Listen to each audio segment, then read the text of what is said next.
This video I'm showing you how to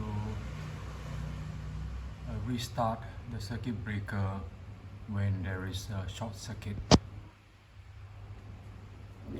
When there's a short circuit, this lever will come down. It will come down. What you need to do is to determine where the short circuit occurs.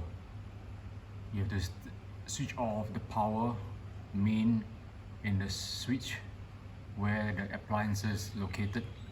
For example, the oven, you have to switch off the power at the oven.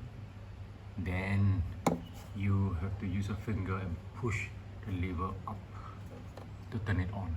This is a circuit breaker. It's an earth leakage circuit breaker.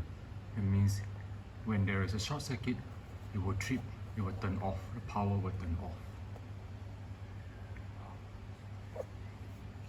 So what you need to do is to switch off the power where the switch off the circuit breaker, where the circuit short circuit, you switch off the power and you push this lever up to turn it on again.